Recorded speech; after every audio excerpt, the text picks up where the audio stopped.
আপনার বাবার নাম? নূর আলী গাজী। এলাকার লোকেরা তো বলছে এটা নাকি আপনার অরিজিনাল মানে বাবা নয়। না, আমার কাকা আপন। কাকাকে বাবা সাজিয়েছেন? বাবা বলেছিলাম। এখানে আপনি কবে এসেছেন? আমি এখানে এসেছি বন্যার পরে। আপনার বাড়ি বাংলাদেশে কোথায় ছিল? আমাদের বাড়ি, আমার শ্বশুরবাড়ি ছিল বাংলাদেশে, কোথায় ছিল?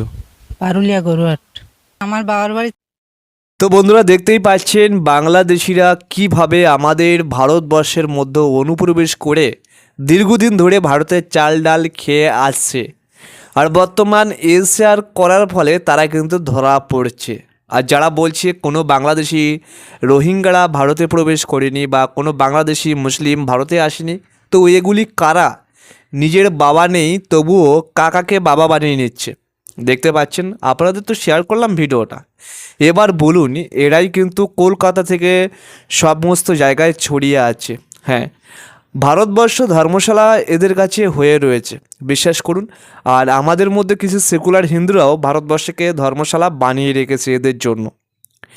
অ্যাকচুয়ালি আপনারাই বলুন যে আমি যদি বা আপনারা যদি যে কোনো দেশে যান, সেই দেশের নাগরিক কি আপনাকে কখনো সেই জায়গায় বসবাস করতে দেবে? কিন্তু আমাদের মধ্যে, এই ভারতবর্ষের মধ্যে এমন কিছু মানুষ রয়েছে, তারা ভোট ব্যাংকের জন্য এদেরকে মানে মানে বসবাস করার জন্য জায়গা করে দিচ্ছে।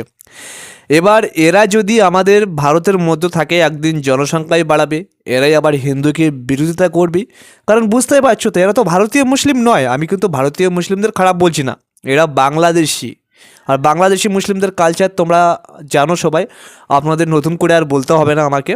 তো এরা কেন অশান্তি ঝামেলা করবে না, বা কেন বা প্রশাসনকে মারবে না, বা কেন বা এরা মানে দেশের আইন লঙ্ঘন করবে না? কারণ এদের মধ্যেও তো সেই শিক্ষা নেই, তাই না?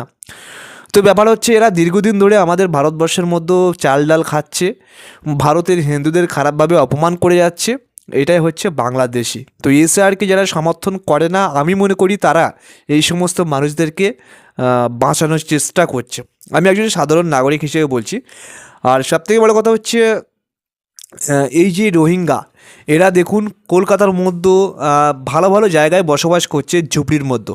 অথচ আমরা গ্রামের ছেলেরা, আমরা গ্রামেই রয়েছি, বাইরের মতো একটা জায়গায় মানে এক কাঠা জায়গা কিনতে পারবো না, ঠিক আছে?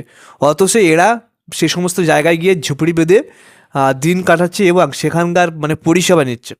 তো এই সমস্ত বাংলাদেশিরা যদি থাকে, তাহলে তো ধীরে ধীরে আমাদের ভারতবর্ষের মধ্যে যারা হিন্দু কিংবা মুসলিম, তাদের তো মানে সুযোগ সুবিধা একদম কমে যাবে, তাই না? এদের জন্য তো এদেরকে আগে বয়কট করতে শিখুন, দেশের সাথে, নিজেদের সাথে।